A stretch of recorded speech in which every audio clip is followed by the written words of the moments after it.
Hello sir, আমি এই মলের ম্যানেজার মনীষ স্যার। আমি আপনাদেরকে এখানে ফোন করে আসতে বলেছি। লাশকে হাত দেওয়া হয়নি তো? না স্যার, আমি এখানে কোনো জিনিসে কাউকে হাত লাগাতে দিইনি। ঠিক আছে, ফ্রেডি পঙ্কজ নিচে সিকিউরিটির সঙ্গে থাকো, আর এই মল থেকে কাউকে বাইরে যেতে দেবে না। যত লোকই আছে তাদের নাম নাম্বার নাও আর ওদের তল্লাশি করো। আচ্ছা, ওই বাঁদরের গেট আপে যে ডান্সাররা ছিল? স্যার, ওদের সবাইকে আমি নিজের কেবিনে বন্ধ করে রেখে দিয়েছি। সেখানে দুজন গার্ডও আছে, যেমনটা আপনাদের ফোনে বলেছিলাম। ওকে, ওদের সঙ্গে আমি দেখা করে আসি। ঠিক আছে, আর এই এবি জুয়েলার্স শোরুমটা কোথায়? হ্যাঁ স্যার, ও আপনাদের নিয়ে যাচ্ছে।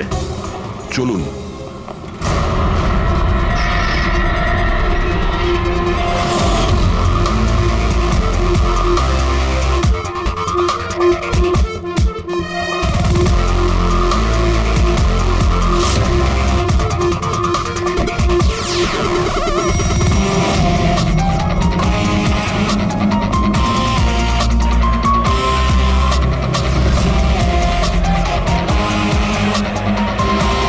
স্যার, উনি হচ্ছেন আনন্দ স্যার, এভি জুয়েলার্স এর মালিক, আর এরা এভি জুয়েলার্স এ কাজ করে। Hello sir. ঠিক আছে।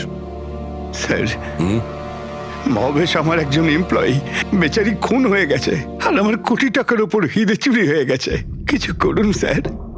দেখছি, আপনারা এখানেই দাঁড়ান।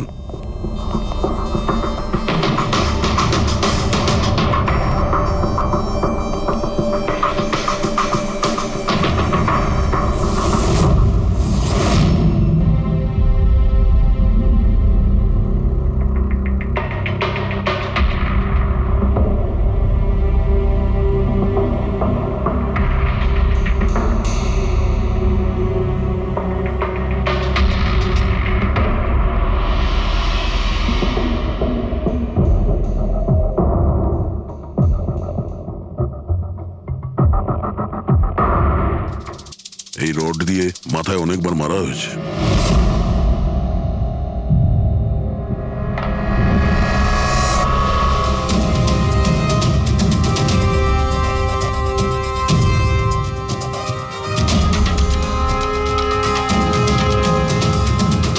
আনন্দবাবু, একটু ভেতরে আসুন। ইয়ে স্যার। আগে স্যার, কি চুরি কি হয়েছে এখানে?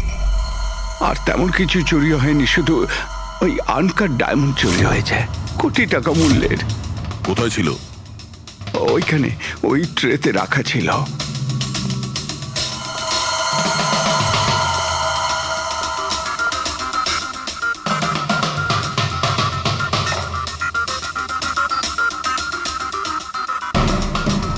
স্যার, মনে হচ্ছে খুন শুধু আনকাট হিরেগুলোর জন্য হয়েছে, কারণ বাকি অন্য জুয়েলারি তো একই রকম আছে।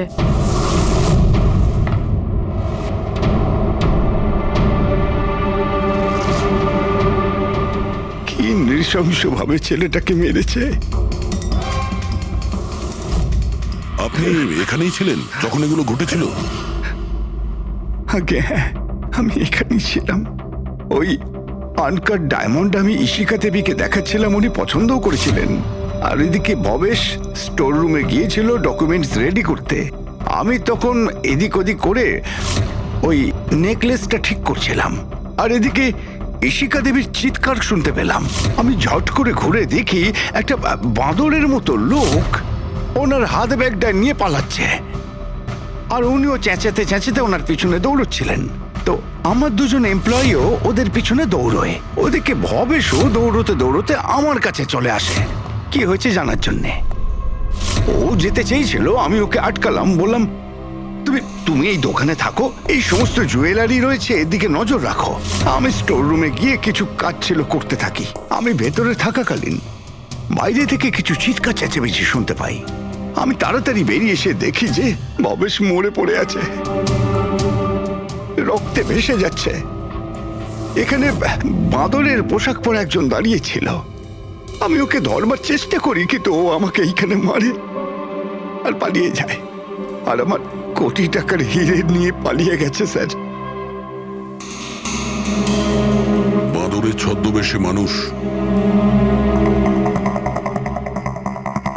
এই সিসিটিভি ক্যামেরাও ভেঙে দিয়েছে খুনি, হ্যাঁ? আমরা এর ফুটেজ দেখতে চাই, ভাঙার আগেরটা। আচ্ছা স্যার।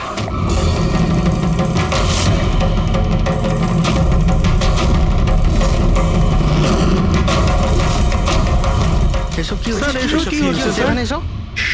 এক মিনিট, আমি বলে রাখি আপনাদের মধ্যে কেউ একজন খুনি, আর যতক্ষণ না তাকে আমরা ধরছি আপনারা প্লিজ আমাদের সঙ্গে কোঅপারেট করুন, বুঝেছেন? আমরা স্যার কি করে বুঝতে পারবো খুনিকে? তখন তো সবাই মুখে মাস্ক পরেছিল, আমরা একে অপরকে কাউকে চিনি না। কি? হ্যাঁ স্যার। আপনারা একে অপরকে চেনেন না? না স্যার। হ্যাঁ স্যার, আমরা সবাই এক গ্রুপের নই। আপনারা সবাই একই গ্রুপের নয়, তা সত্ত্বেও সবাই একসঙ্গে? স্যার, জিজ্ঞাসাবাদ করা হয়ে গেছে। স্যার সবার নাম আর অ্যাড্রেসও নিয়ে নিয়েছি। ঠিক আছে, এদের প্রত্যেককে তল্লাশি নাও, দেখো হিরে কোথায় আছে।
স্যার একটা ব্যাপার খুব আজব লাগলো, যখন ও হিরেটা চুরিই করে নিয়েছিল তাহলে ক্যামেরাটা ভাঙলো কেন?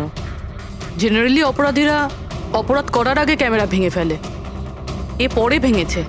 আর দ্বিতীয় কথা এটা হলো যে ও ক্যামেরা খোঁজার চেষ্টা করেনি, ও জানতো যে ক্যামেরাটা কোথায়। তার মানে স্যার হয়তো এর হোমওয়ার্ক খুব ভালোভাবে করেছিল, নয়তো ভিতরের কোনো লোকের হাত ছিল। ভেতরের লোক? আমরা নিজেদের দোকানের চুরি কেন করাতে যাব? না ম্যাডাম, ভেতরের লোক না বাইরের লোক সেটা তো আমরা জেনেই যাব। স্যার আরেকটা ব্যাপার, স্যার যখনই বাদরের মুখোশ দিয়ে নিজের মুখটা ঢেকেই রেখেছিল, তাহলে ক্যামেরাটা ভাঙার কি দরকার পড়লো? হতে পারে ওর এটা মনে হয়েছে যে ক্যামেরা ভেঙে দিলে রেকর্ডিং ডিলিট হয়ে যাবে, কিন্তু এটা তো হয়নি। একটা কাজ করো, এই শোরুমটাকে সিল করে দাও, আর আপনি আর আপনার পুরো স্টাফ এখান থেকে কেউ বাইরে যাবেন না, সবাই এখানেই থাকবেন। কিন্তু স্যার যখন এসব হচ্ছিল তখন তো আমরা বাদরকে ধরার জন্য দৌড়চ্ছিলাম ওখানে, তবু আপনি কেন আমাদের সন্দেহ করছেন? যতক্ষণ না অরিজিনাল খুনি ধরা না পড়বে, সিআইডি সন্দেহের তালিকায় যে কেউ থাকতে পারে, আর এই মুহূর্তে সন্দেহের তালিকায় ওই বাঁদরের ছদ্মবেশে ডান্সার্সরা আছে।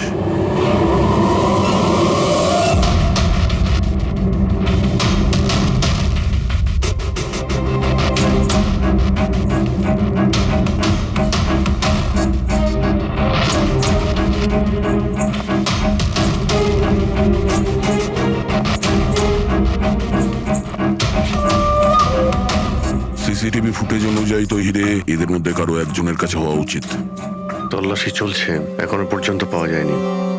স্যার, হিরে কিন্তু কারোর কাছেই নেই। এখানেও স্যার কারো কাছে নেই।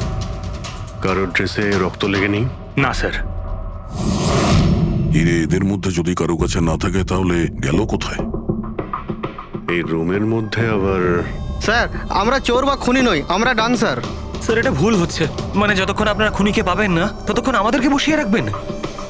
স্যার প্লিজ স্যার, এবার তো ছেড়ে দিন আমাদের। আপনারা এখানে মাঙ্কিং অ্যারাউন্ড জিমের জন্য ডান্স পারফর্ম করতে এসেছিলেন, তাই না? হ্যাঁ স্যার। আপনাদের এখানে কে ডেকেছিল? স্যার আমার মোবাইলে একটা মেসেজ এসেছিল। দেখাও তো একটু। স্যার এখানে মোবাইল আছে। কোন মোবাইলটা তোমার? এইটা স্যার।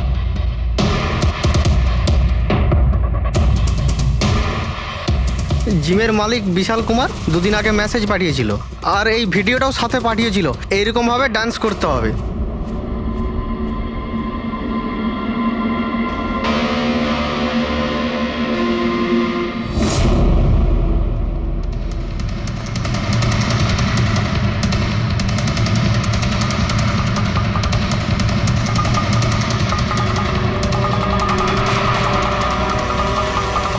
স্যার আমাদের অ্যাকাউন্টে অ্যাডভান্স টাকাও চলে এসেছিল। স্যার এই নাম্বার থেকে আমাদের কাছে মেসেজও এসেছিল যে মলের মেন্স টয়লেট থেকে নিজের নিজের মাঙ্কি শুট নিয়ে মলের মধ্যে একটা ক্যাওস তৈরি করতে হবে, সবার কাছ থেকে ব্যাগ ট্যাগ নিয়ে তারপরে ওখানে নাচ করতে হবে। স্যার আমাদের সাথে এরকমই হয়েছিল। নাম কি বললে এই জিমের মালিকের? বিশাল কুমার। মনীষবাবু, আপনি নিশ্চয়ই বিশালকে চিনবেন। হ্যাঁ স্যার, বিশালবাবু মাঙ্কিং অ্যারাউন্ড জিমের মালিক। ওনাকে ডেকে আনুন তো। ঠিক আছে স্যার। পঙ্কজ, এই মলে যতগুলো সিসিটিভি ক্যামেরা আছে সব কটার ফুটেজ নিয়ে নাও। আর পূর্বে এদের সবার অ্যাকাউন্টে যে অ্যাকাউন্ট থেকে টাকা এসছে ওই অ্যাকাউন্টের ব্যাপারে একটু জানার চেষ্টা করো। স্যার, ফ্রেডি, এদের সবাইকে অন্য জায়গায় নিয়ে যাও। চলুন চলুন সবাই আসুন। নিয়ে যাও। আসুন।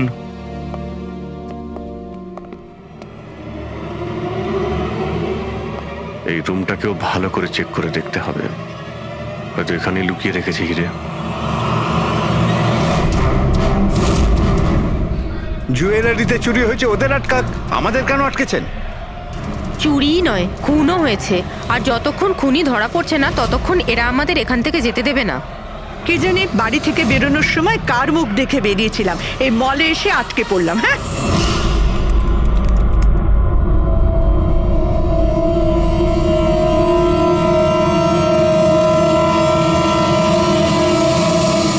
বিশালবাবু, আপনার এই আইডিয়াটা কোথা থেকে এলো, এই ফ্ল্যাশ মব ডান্সের?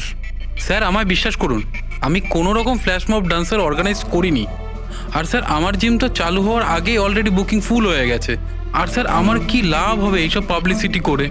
তাছাড়া শহরে আমার অনেকগুলো ব্রাঞ্চও আছে। এটা দেখুন, এই আপনার নাম্বার থেকে মেসেজ আর ভিডিও কি করে ডান্সারদের কাছে গেল? স্যার এটা আমার নাম্বার নয়, স্যার আমার নাম্বার হলো 1984563241। তো হতে পারে এই মেসেজ আপনার কোনো স্টাফেরা পাঠিয়েছে। না স্যার, আমার পরিচিত কেউ নয়, এটা নিশ্চয়ই অন্য কেউ যে আমার বদনাম করার চেষ্টা করছে। আপনারা টেলিকম কোম্পানিতে এই নাম্বারটা চেক করান না?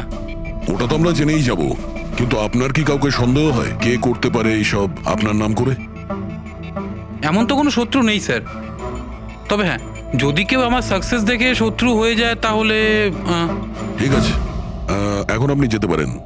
যদি দরকার পড়ে আপনাকে আবার ডাকবো। আর হ্যাঁ, শহর ছেড়ে কোথাও যাবেন না। Okay sir. Thank you. Freddy, এর নাম্বারটা তুমি ট্র্যাকিং এ দিয়ে দাও তো। আর যে নাম্বার থেকে ডান্সারদের কাছে মেসেজ গিয়েছিল খোঁজ নাও, এটা কার নামে রেজিস্টার্ড। আর মনীষবাবু, ওই লোকটাকেও ডাকুন যে মিউজিক অন করেছিল ডান্সারদের জন্য। হ্যালো, দেখো তো সুরেশকে সকাল থেকে কোথাও খুঁজে পাওয়া যাচ্ছে না। কোথায়? হ্যালো স্যার, স্যার মলের সব সিসিটিভি ফুটেজ রেডি। ঠিক আছে, আমরা আসছি।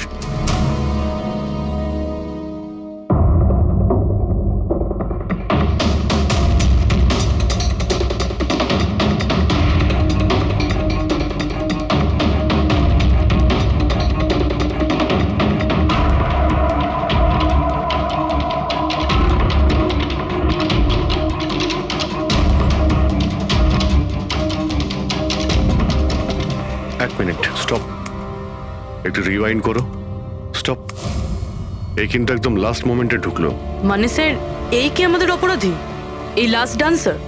স্যার এ সেই লোকটা না তো যে জুয়েলারি শপ থেকে ব্যাগ নিয়ে পালাচ্ছিল? না পঙ্কজ, এ ওই লোকটা না, কারণ ওর পেছনে অসিতা জুয়েলারি স্টাফ ধাওয়া করেছিল।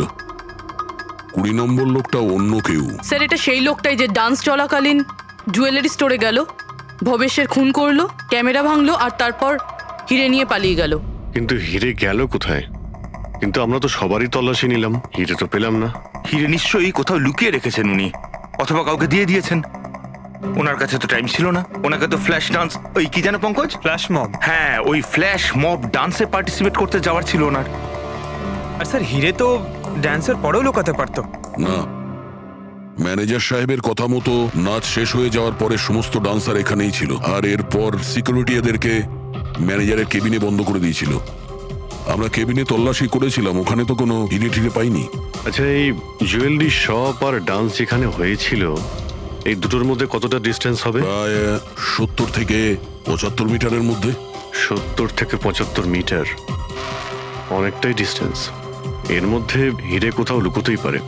পুরবি, ওই এই ডিস্টেন্স যতটা তার ফুটেজ একবার চেক করো তো। স্যার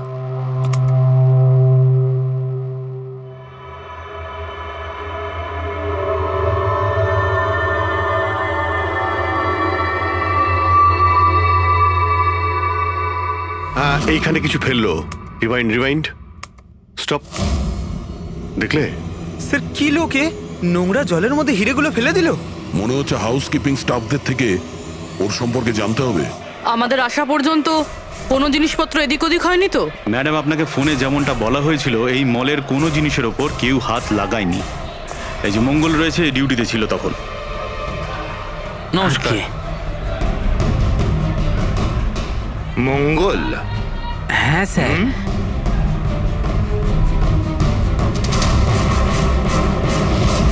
পরিষ্কার করার বালতিটাকে এইভাবে যেখানে সেখানে ফেলে রেখে দাও, হ্যাঁ?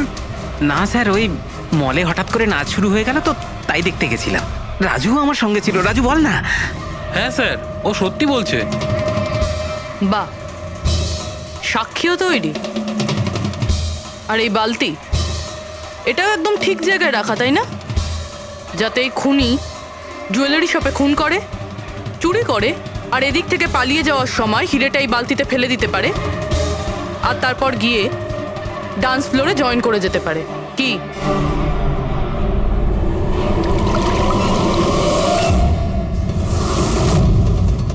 যদি খুনি ওটার মধ্যে হিরে ফেলে দেয়, মনে হয় ওর নিশ্চয়ই কোনো সঙ্গী আছে যে ওখান থেকে হিরেগুলো বের করে নিয়ে এতক্ষণে চলে গেছে। পঙ্কজ, ফরওয়ার্ড করো, দেখো তো ওটার কাছে কে এসেছিল।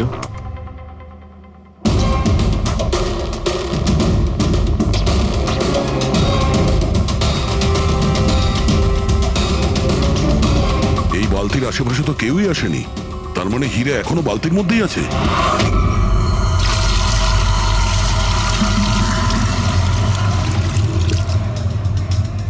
হিরে তো এই বাকেটে নেই। কোথায় সরিয়ে রেখেছিস তোরা এই হিরে? স্যার আমি তো বললাম যে হীরের ব্যাপারে আমি কিছু জানি না। যখনই মলের ডান্স শুরু হয়ে গেছিল আমি ডান্স দেখতে চলে গেছিলাম। তারপরে মনীশবাবু বললেন কোনো লোক যেন কোনো জিনিসে হাত না দেয়, সেই জন্য আমি এটাকে এখানেই রেখে দিয়েছিলাম। তো তুমি দুপুর 12টার সময় কেন ফ্লোর মুছছিলে, তাও আবার এই করিডোরটাতেই? হ্যাঁ,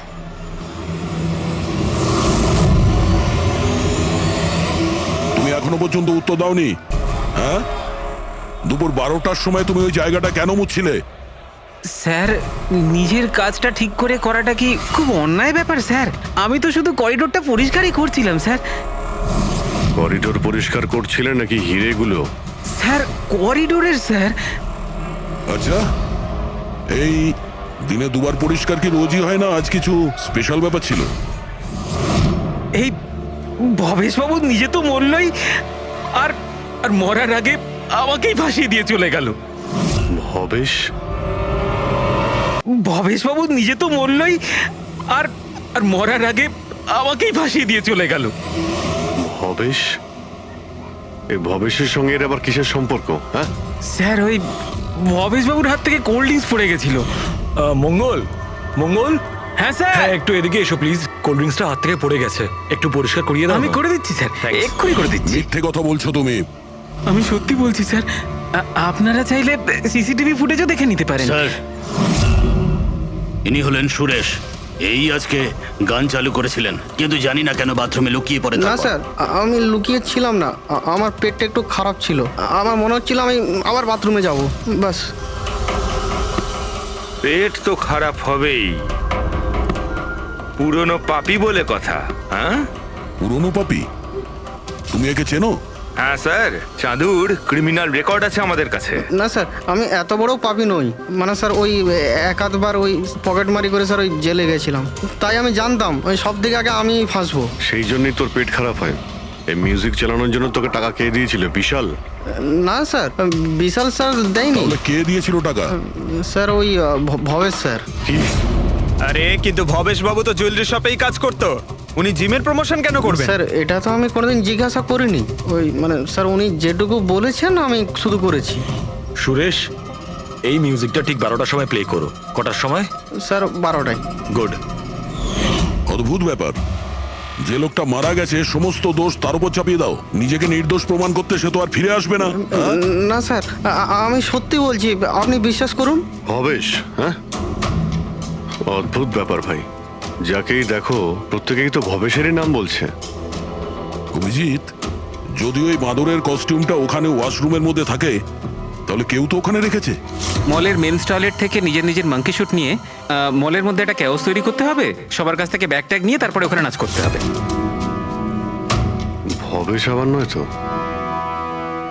ভবেশ হয়তো ওই কস্টিউম নিয়ে এসেছে, সেটা সিসিটিভি ফুটেজেই জানতে পারবো। খোঁজ নিতে হবে যে ভবেশ কটার সময় মলে ঢুকেছিল, আর যখন এসেছিল তখন ওর কাছে ব্যাগ ছিল কিনা। কি বলো? আনন্দবাবুর কথা মতো মলের ভেতরে সকাল 10টায় এসেছিল, আর তারপর কোনো কাজেও বাইরে চলে যায়, আর তারপরও 11:15টার সময় ফিরে এসেছিল।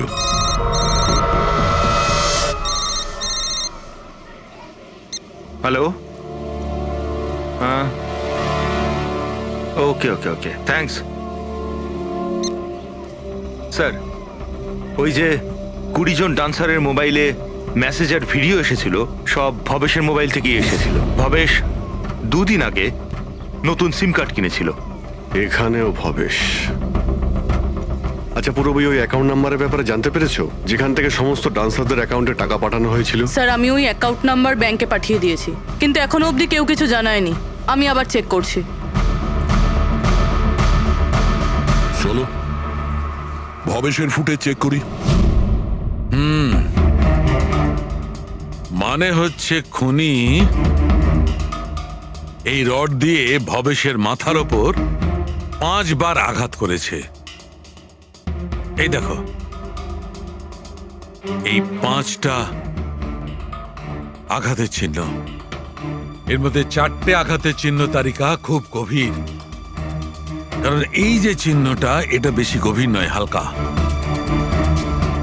কিন্তু সিসিটিভি ফুটেজে তো অপরাধী তো শুধু একবারই আঘাত করেছিল দেখা যাচ্ছে। সিসিটিভি ফুটেজে একবারই আঘাত করেছে, তার মানে এইটা হচ্ছে সেই আঘাত যেটা হালকা, গভীর নয়। খুনি একবার আঘাত করেছে, সিসিটিভি ক্যামেরা ভেঙে দিয়েছে আর পালিয়ে যাচ্ছিল, কিন্তু এই লোকটা দাঁড়িয়ে পড়েছে, মরেনি।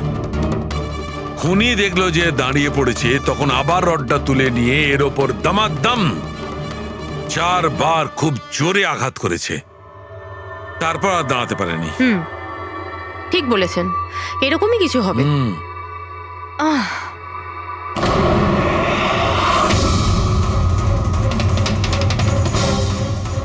পিঁপড়ে, এতগুলো পিঁপড়ে আর আমাদের ল্যাবে?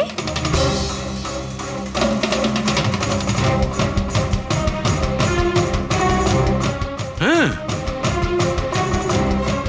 তারিকা, পিঁপড়ে তো তখনই আসে যখন কোনো ধরনের স্মেল মানে গন্ধ ওদের আকর্ষণ করে।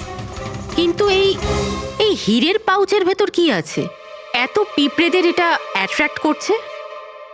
এটা তো জানতে হবে।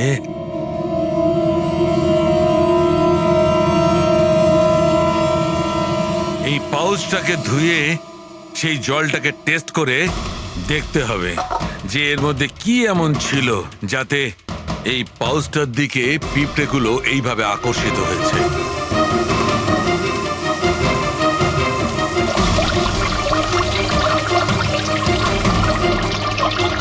পিঁপড়েদের তো একটাই পছন্দ, চিনি।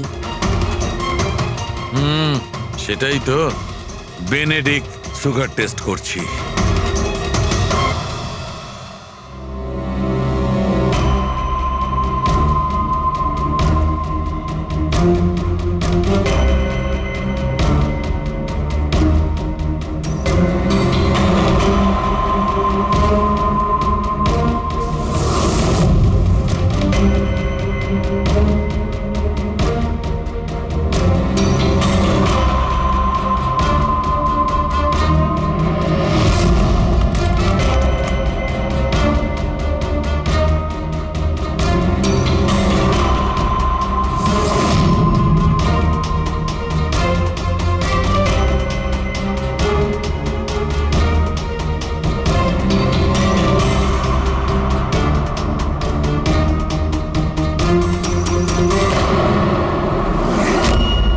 খালি হাত, তার মানে ওই মাঙ্কি শুট ভবেশে নিয়ে এসেছিল। মনে হচ্ছে সব প্ল্যানিং এই করেছিল। যদি এই ভবেশই মাস্টার মাইন্ড হয়, তাহলে মনে হচ্ছে ওর প্ল্যানে কিছু গড়বড় হয়ে গেছিল, যার কারণে ওকে প্রাণ দিতে হলো। আর ওর খুনি এই 20 জন ডান্সারের মধ্যে একজন। কিন্তু সেটা কি হতে পারে স্যার? হতে পারে যে সে কোনো ডান্সারই নয়। তার মানে স্যার? একটা কাজ করি, এই ডান্সারদের বরং আবার ডান্স করাই। কেন স্যার? এর আগে কোনো মিস্টেক করেছিল ওরা? এটাই তো আমাদের জানতে হবে।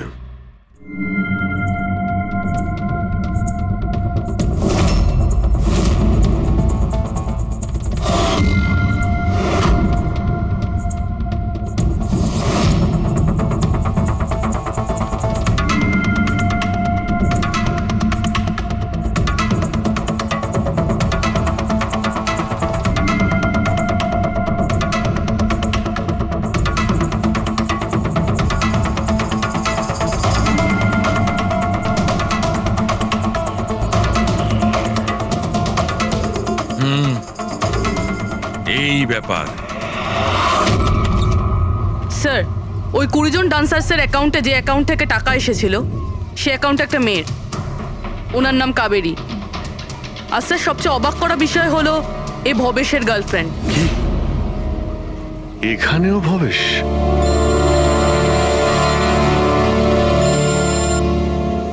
হ্যাঁ ডক্টর সালুকে। হে ভগবান, আমি সকালবেলা মলে এসে আটকে গেলাম। কে জানে সিআইডি কখন আসবে আর এসে খুনিকে ধরবে। দেখুন ম্যাডাম, খুনিকে খোঁজা আর বাড়িতে মোজা খোঁজা সম্পূর্ণ আলাদা ব্যাপার। একটু ধৈর্য ধরুন প্লিজ। আরে কি ধৈর্য ধরবো? তার উপর আবার সিআইডি ফোনটা নিয়ে চলে গেল। আরে অন্তত ওনাদের পারমিশন নিয়ে একটা ডান্সের প্রোগ্রামই তো দেখানো হোক, আর নয়তো থিয়েটার খুলে একটা সিনেমায় দেখিয়ে দাও না দেখুন বাবা, ম্যাডাম, তাহলে সিআইডি এই ভালো হয় মলটাকে না? পুরো সিল করে দিয়েছে। এখান থেকে কেউ বাইরে যেতে পারবে না। ছাড়ো, আপনাকে ওইখানেই যত থাকতে সব। হবে।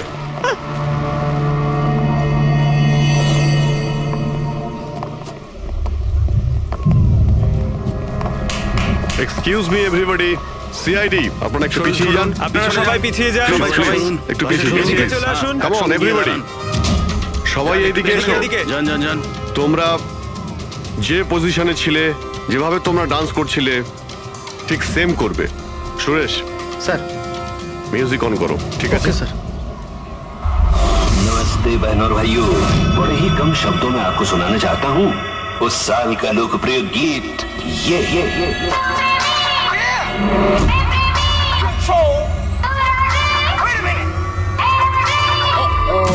सलाम ले जाता हुआ उड़न खटोला और बीन बजाती हुई नागिन।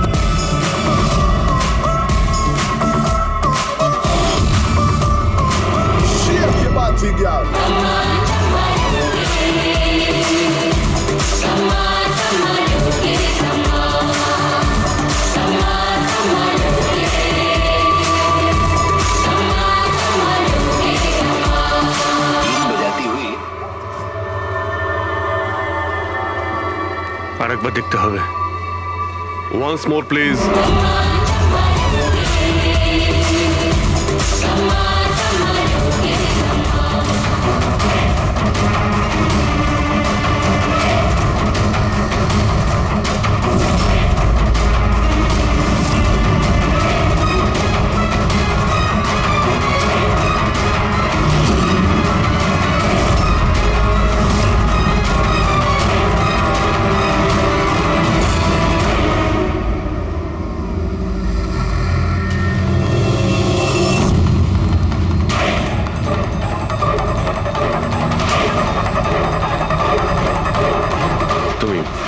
তুমি একটু এদিকে এসো।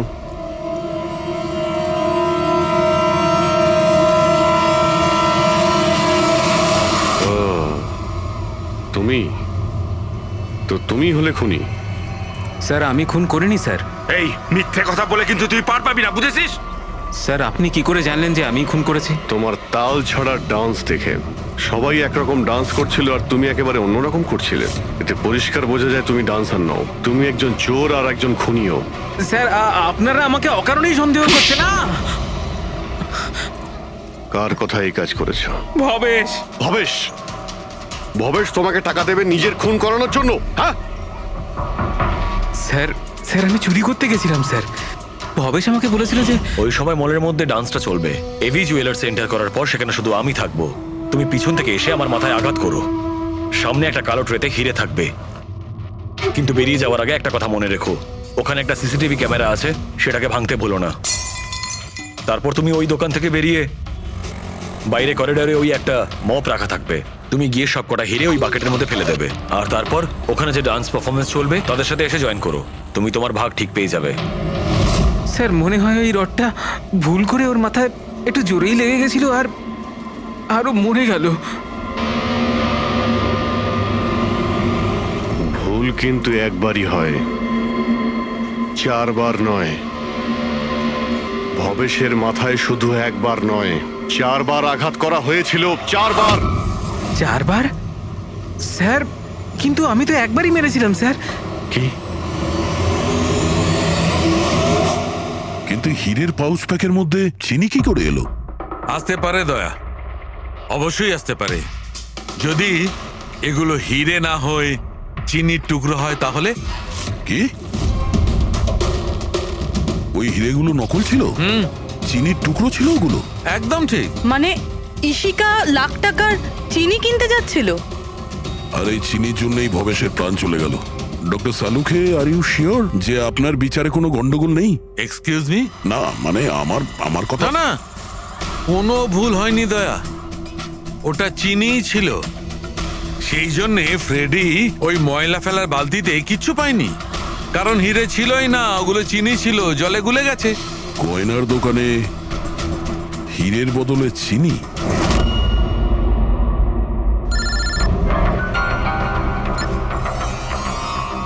হ্যাঁ দয়া। অভিজিৎ, এই কেস পুরো উল্টোপাল্টা হয়ে গেছে। খুনি ওই বাঁদরদের মধ্যে কেউই না। কি? স্যার আপনারা যখন সুন্দরকে ধরলেন তারপরেও কেন মনে হচ্ছে ও খুন করেনি? আমরা এটা বলছি না যে ও খুনি নয়, ও আসামি। কিন্তু ওর অপরাধ শুধু এটাই যে ও দোকানে চুরি করেছিল আর ভবেশের উপর আক্রমণ করেছিল, কিন্তু ভবেশকে খুন করেছে অন্য কেউ। ওটা কে ছিল স্যার? এক্ষুনি বলছি, ব্যাস সামান্য একটু অপেক্ষা করুন, এখনই খুনি সামনে চলে আসবে। শোনো, তুমি ভবেশের মাথায় কতবার আঘাত করেছিলে? স্যার আমি ভবেশের মাথায় একবার মাত্র মেরেছিলাম, আর তারপর ক্যামেরা ভেঙে ওখান থেকে চলে যাই। আর তোমার যাওয়ার পরে ওখানে আসল খুনি এসেছিল, আর সে ভবেশের মাথায় 3-4টে জোরে বাড়ি মেরে দিল।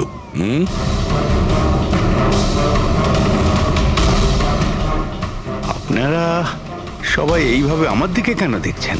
কারণ সেই সময় দোকানে আপনি ছাড়া আর তো কেউ ছিলই না। না স্যার, আমি তো দোকানে আহত হয়ে পড়েছিলাম, কারণ এই সুন্দর আমাকে অ্যাটাক করেছিল।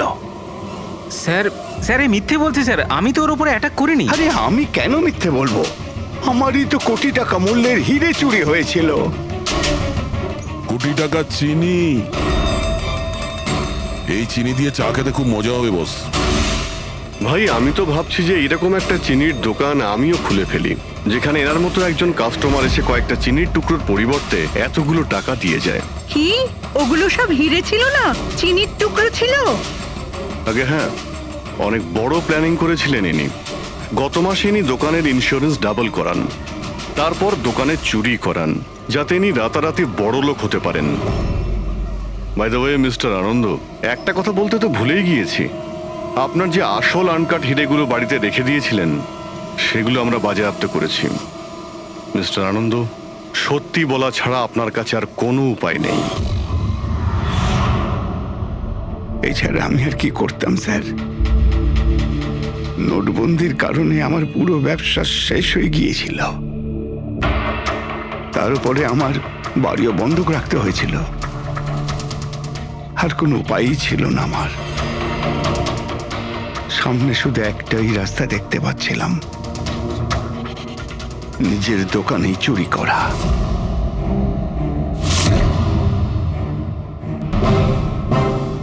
ভবেশ, ঠিক আছে? হ্যাঁ স্যার, কিন্তু ও যদি আরেকটু জোরে মারতো না তাহলে আমি তো। আর চিনি নিয়ে গেছে? হ্যাঁ স্যার নিয়ে গেছে, প্ল্যান সাকসেসফুল। যাও সব গুছো। হ্যাঁ স্যার।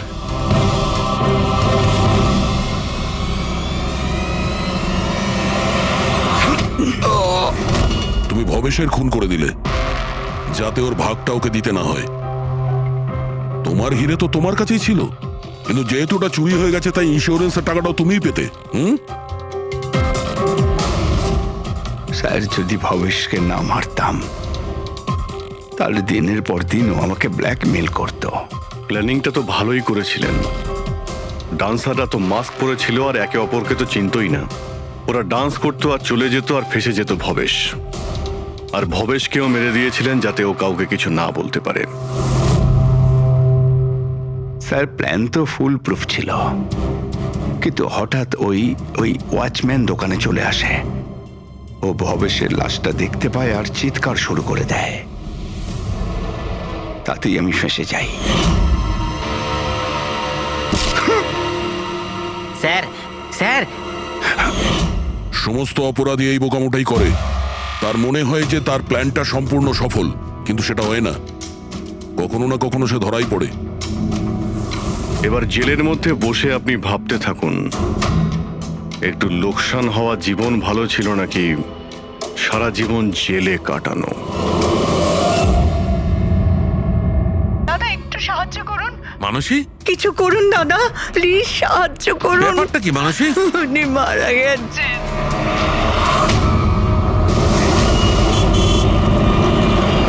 মানসী, মানসী, মানসী কি হয়েছে? আমি রান্নাঘরে ছিলাম হ্যাঁ, আর কেশব বাথরুমে। বাথরুমে? তারপর জোরে চিৎকার শুনি। এখানে তো পুরো জলে ভর্তি, সাবধানে।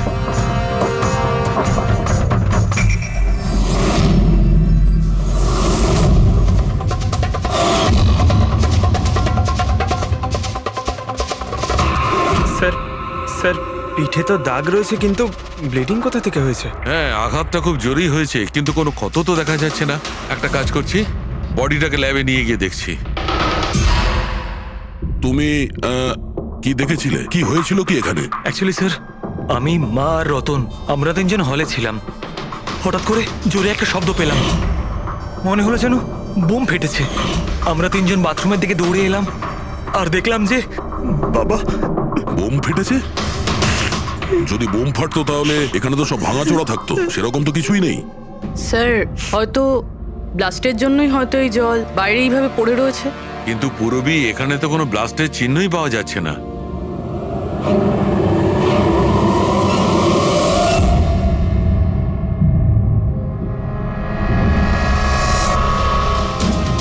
আপনাদের কি মনে হয় কে কে করতে পারে? আই মিন, আপনার হাজবেন্ডের কারোর সঙ্গে কোনো শত্রুতা বা কোনো রকম ঝামেলা? কারোর সঙ্গে কখনো কোনো শত্রুতা ছিল না। স্যার, বাবা কোনোদিনও কারোর কোনো ক্ষতি করেনি। উনি একজন সাকসেসফুল ডাক্তার ছিলেন, প্রাইভেট হসপিটালে চাকরি করতেন। হসপিটাল থেকে বাড়ি, বাড়ি থেকে হসপিটাল। শত্রু তো ছেড়েই দিন, উনি কখনো কারোর সাথে ঝগড়াও করেননি।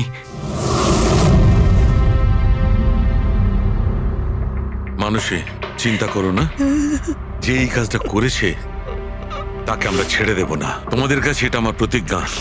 ওকে খুঁজে বার করবই, আর সে কঠিন থেকে কঠিনতর সাজা পাবে।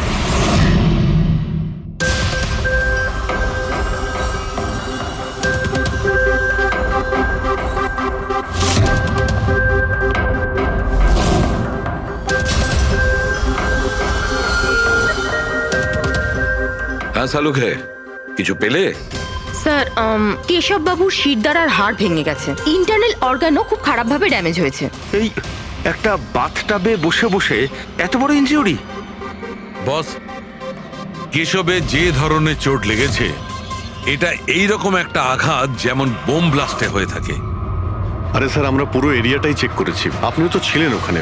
ব্লাস্ট হওয়ার মতো কিছুই তো ছিল হ্যাঁ, না। মানছি সেখানে আমরা কিছুই পাইনি, কিন্তু তবুও এটা আমার দৃঢ় বিশ্বাস এর চোটটা বোম ব্লাস্টের কারণেই। আরে কিভাবে হয় যখন ওখানে কোনো বোম ছিলই না?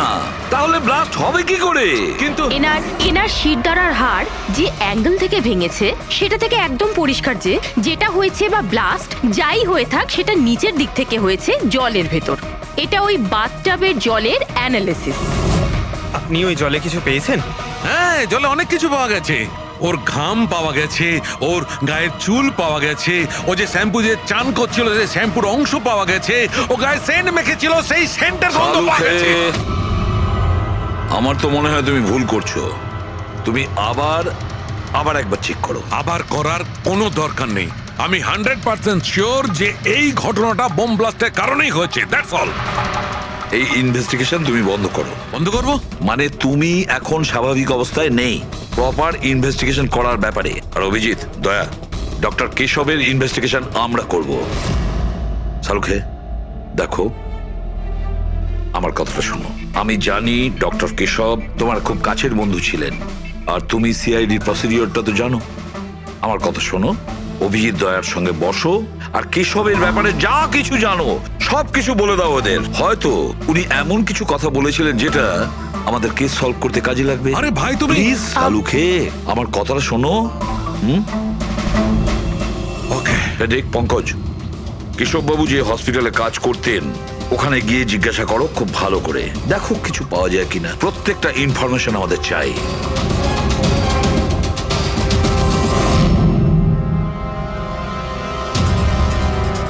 না পুরবি না। কি কিছু পেলে? স্যার কেশব বাবুর ফোন রেকর্ডে কিছুই নেই। কোনো হুমকির SMS, কোনো রকম আনইউজুয়াল ফোন কল, কোনো রকম আনইউজুয়াল জিনিস কিছু নেই। ভাই আমি বলছি কেশব একজন সহজ সরল লোক ছিল, শুধু নিজের কাজে